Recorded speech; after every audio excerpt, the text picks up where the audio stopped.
Welcome into the In the Money podcast for Breeders' Cup Saturday at Santa Anita. Tom Leach along with Keeneland's Director of Mutuals and Simulcasting, Jim Goodman. Take a look at the Saturday card, including the late pick 4 with a $3 million guarantee and the Breeders' Cup Ultra pick 6 with a $2 million guarantee. Also, $30,000 points that you could get if you hit the late pick 4 through Keeneland Select Map.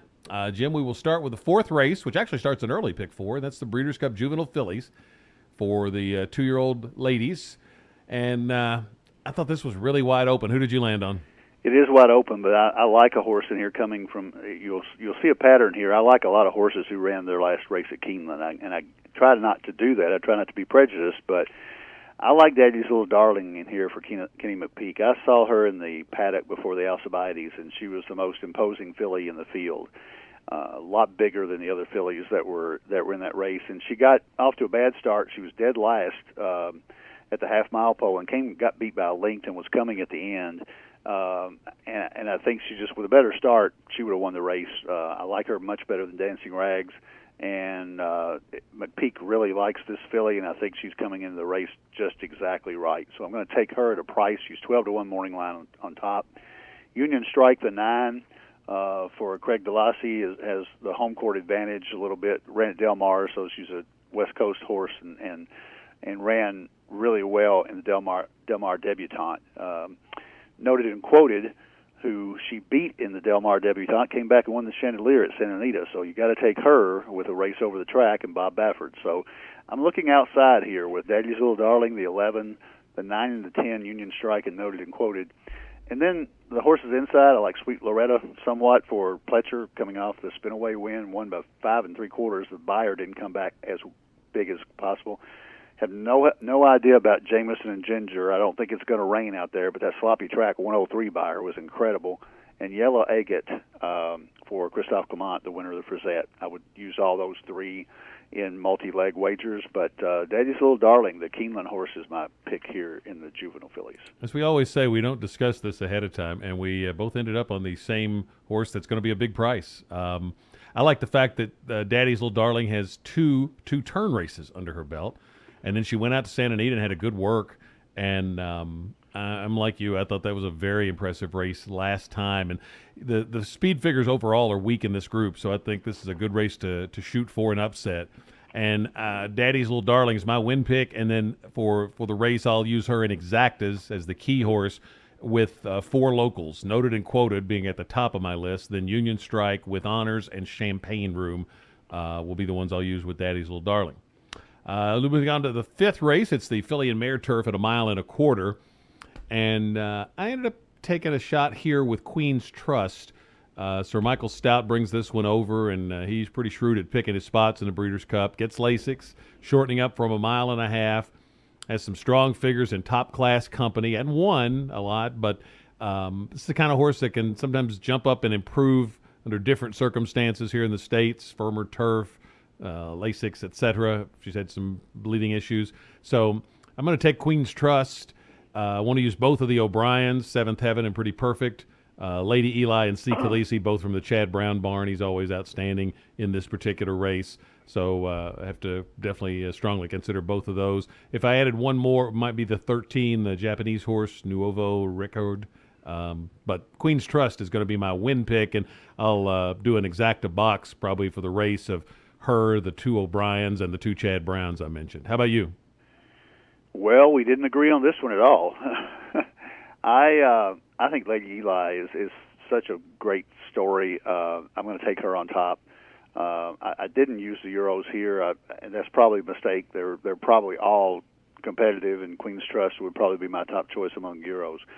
But Lady Eli, coming back from the laminitis with a year layoff, and came back and ran her eyeballs out in the Boston Spa and came back and won the Flower Bowl.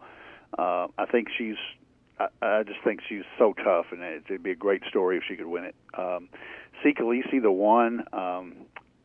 Giroux had 3 choices in here. Had C. Khaleesi, Al's Gal for the Ramseys, and the Catch a Glimpse. And Catch a Glimpse, everybody's kind of thinking she's over the top a little bit. I'm going to toss her last race.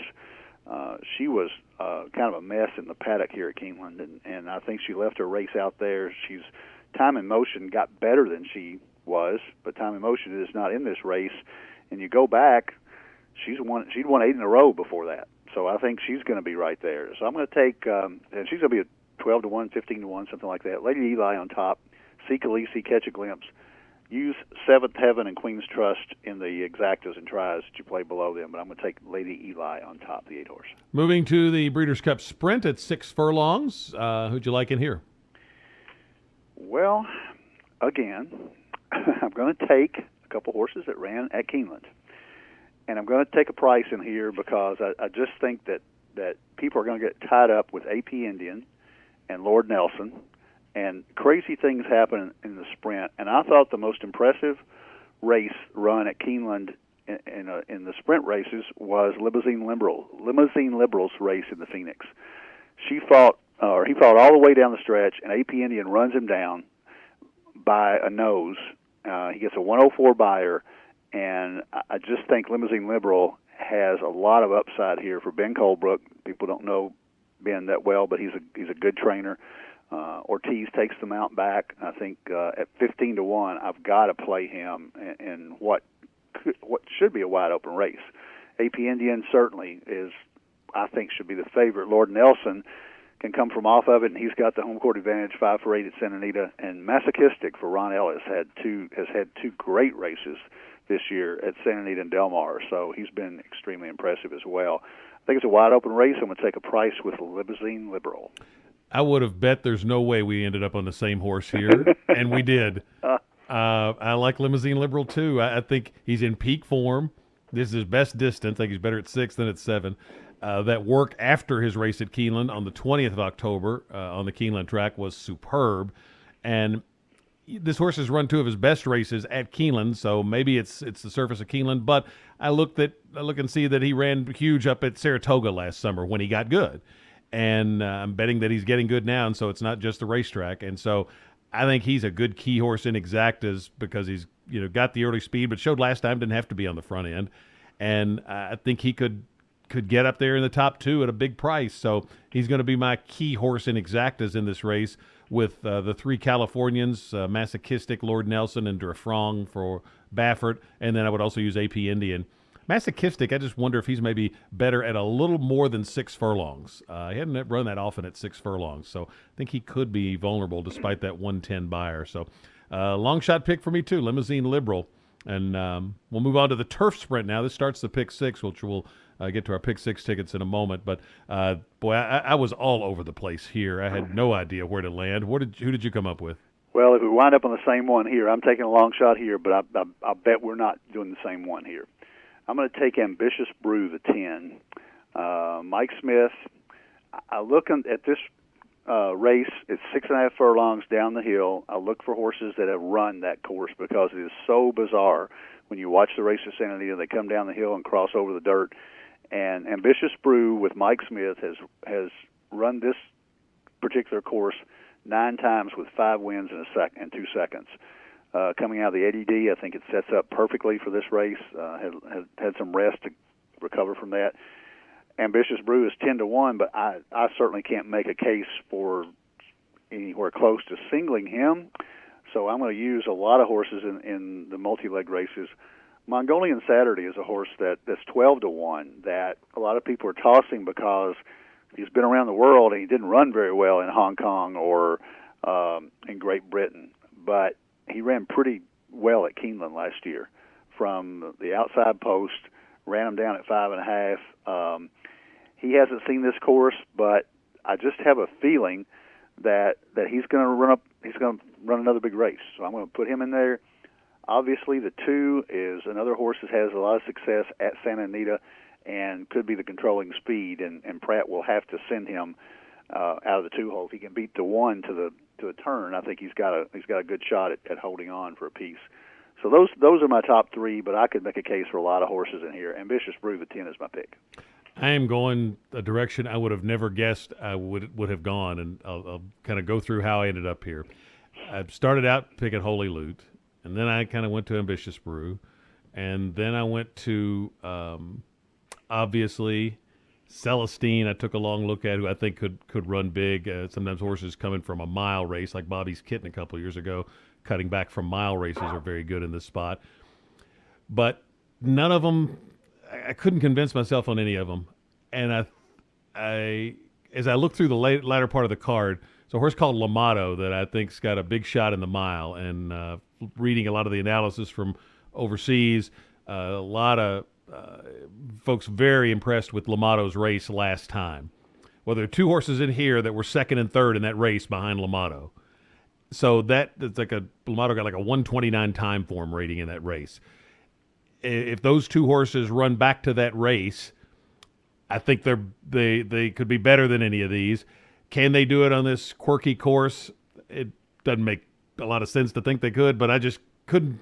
At the price I'll get for maybe the class of horse that these horses could be, I'm going to do double win bets on Carrar and Sedoas, if that's how it's pronounced, the 5 and the 7, and then use those horses in an exacta box with several of the others that I mentioned, or maybe just key those two on top, because this is in a pick 4. This is going to be an all race for me, but I'm going to take a shot with for the win bet to basically Dutch the race, as they say, and take 2 win bets on those 2 Europeans. And I am to say I'm not real confident about that would be an understatement.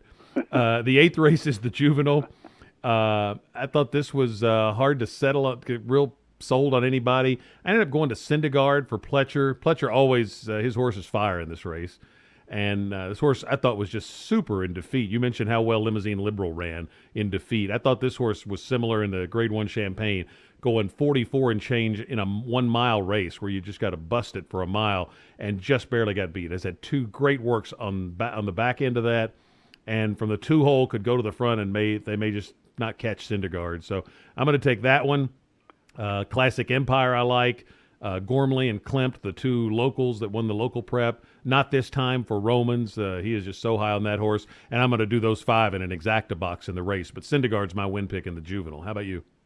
Yeah, I like Syndergaard and Practical Joke both coming out of the Champagne.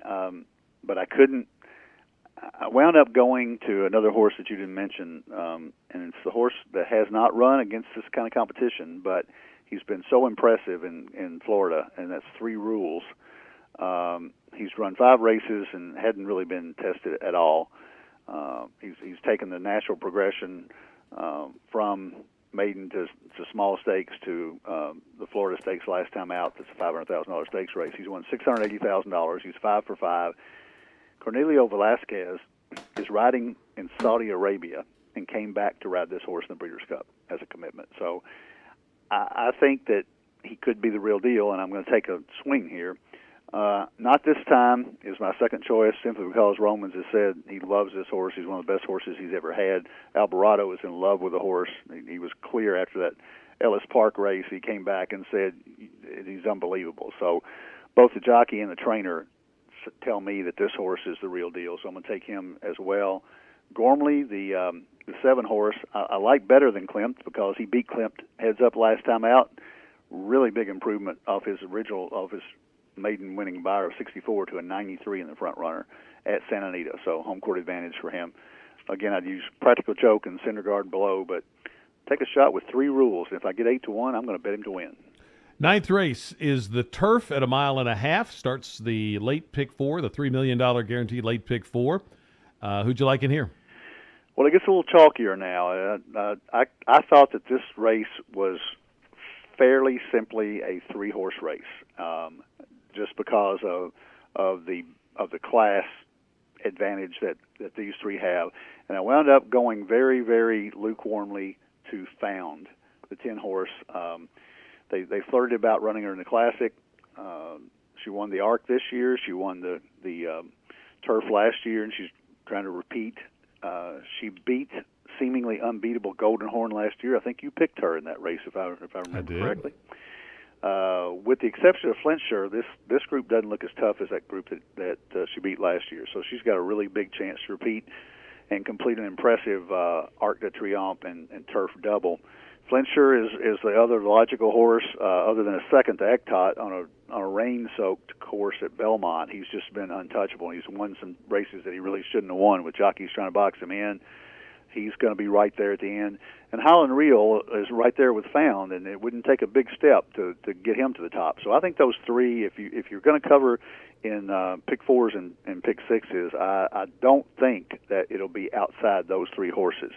The Big Hoss is a sentimental favorite, but I just think he's a notch below those top three. Money Multiplier has a shot to get in the money. He ran right behind Flintshire in the last race at Saratoga, the Sword Dancer, and he didn't like that soggy turf course at Belmont either. So I think Money Multiplier is a good horse to fill out exotics. But I think the winner will come from those three. I like Highland Reel a lot in here. I look back to the race he ran at Arlington last summer when he shipped over, won the Secretariat so impressively. And the fact that he moved up so much when he came to the U.S.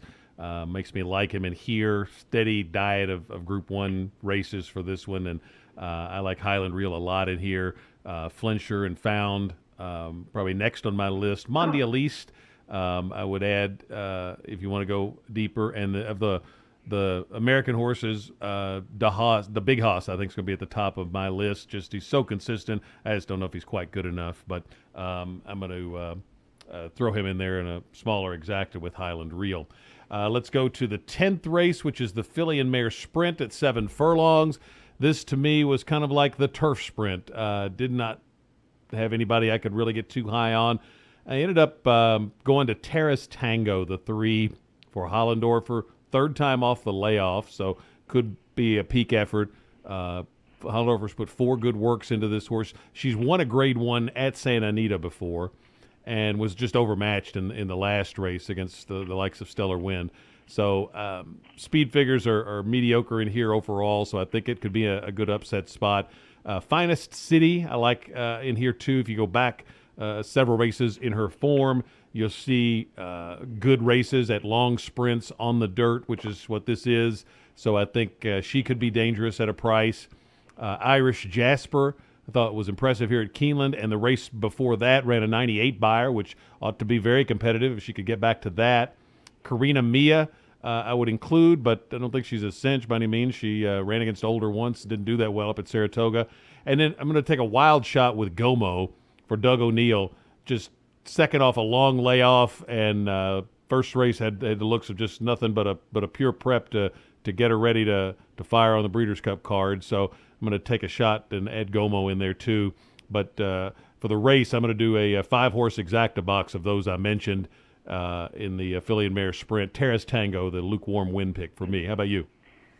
This one's tough. I wound up going to a mare. Have you gone away for Tom Morley and Johnny Velasquez off the 3 races at Belmont and Saratoga. I just think that she proved herself there, very tough down the stretch. Comes from off of just plenty of speed in here, and I think that she's going to be my pick on top. I like Terrace Tango somewhat.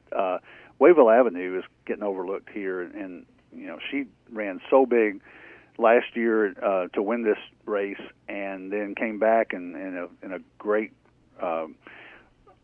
renewal of the Madison, ran well, although she's gotten beat. She only won 1 race this year, but I just have a feeling that Chad Brown might get her ready for a big effort here.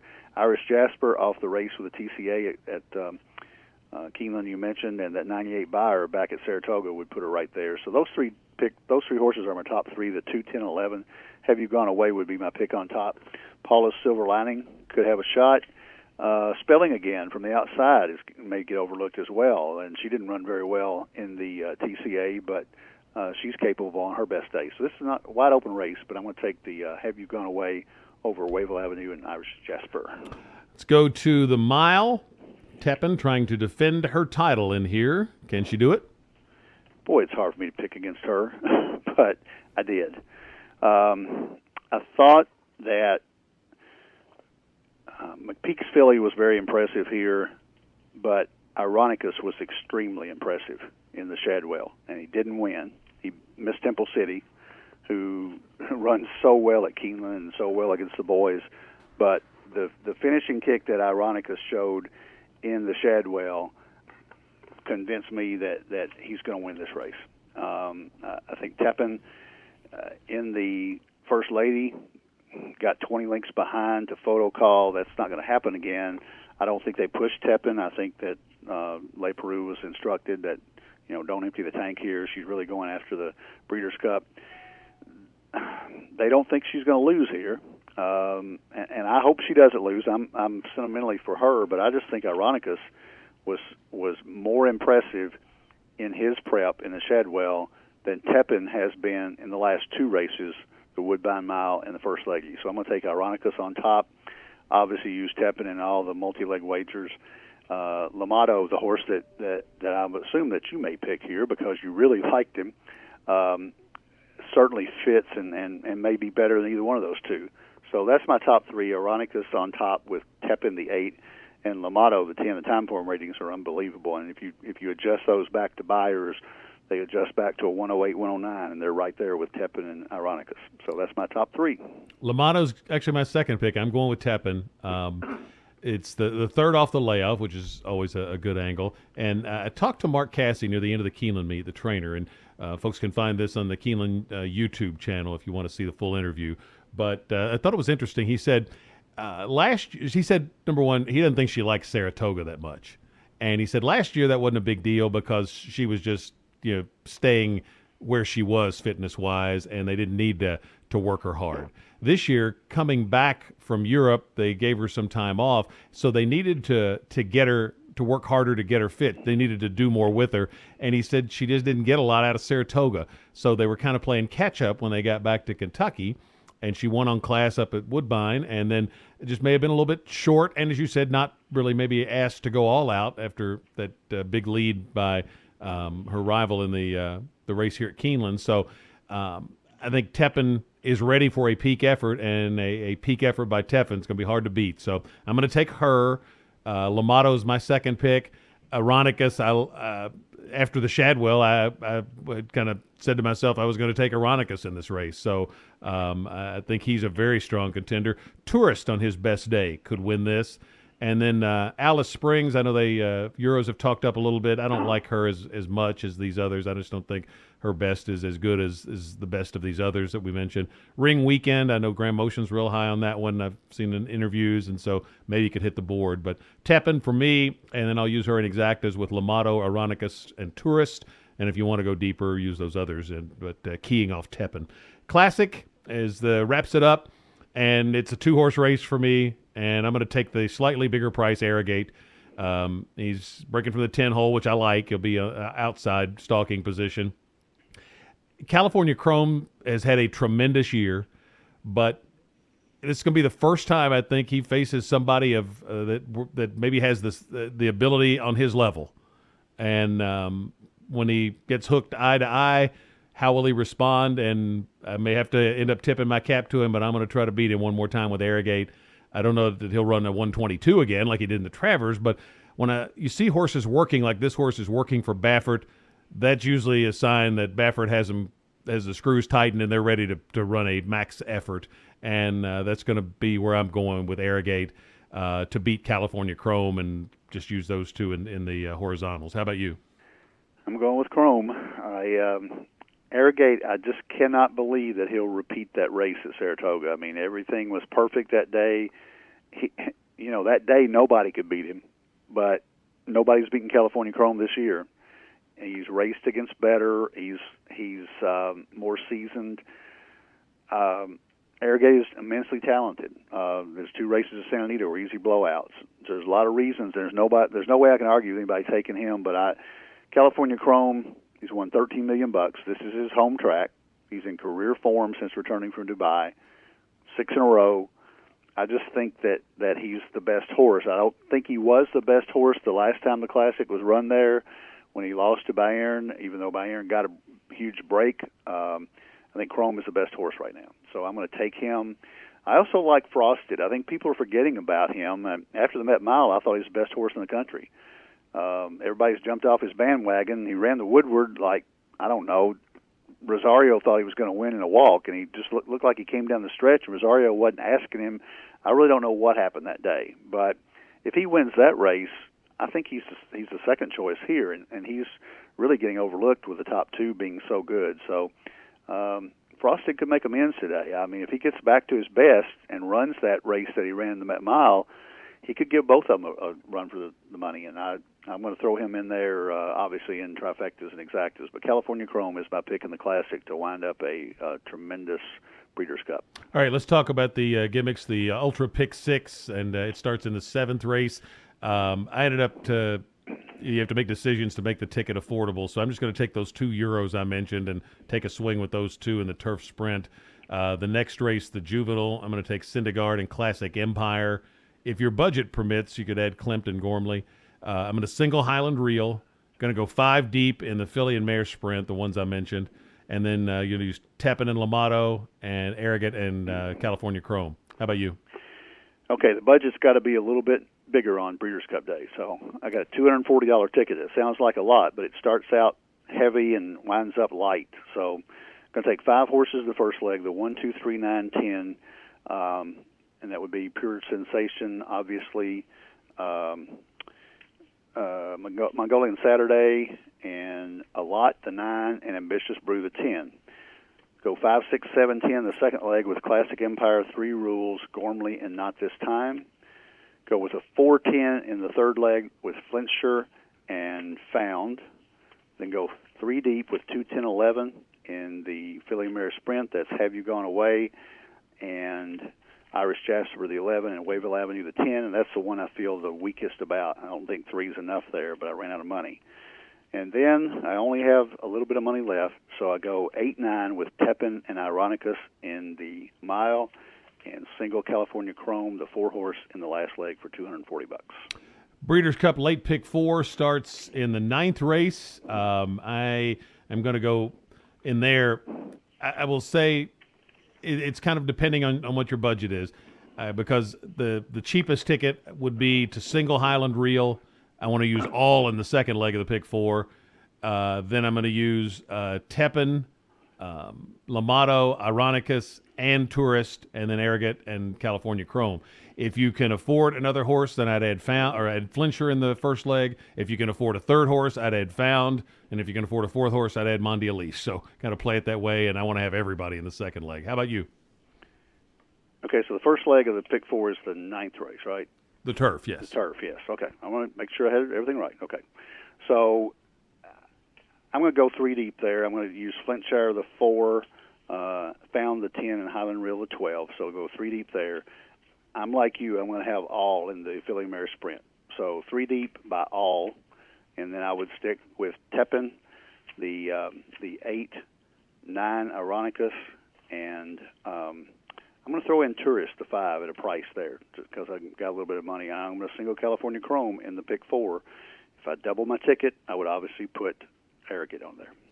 Best of luck with your wagers on the Breeders' Cup Saturday card. Remember, shot to get 30,000 points on your Keeneland Select account with the late pick 4. So take a long look at that. For Jim Goodman, I'm Tom Leach. That's the In the Money Podcast for KeenelandSelect.com.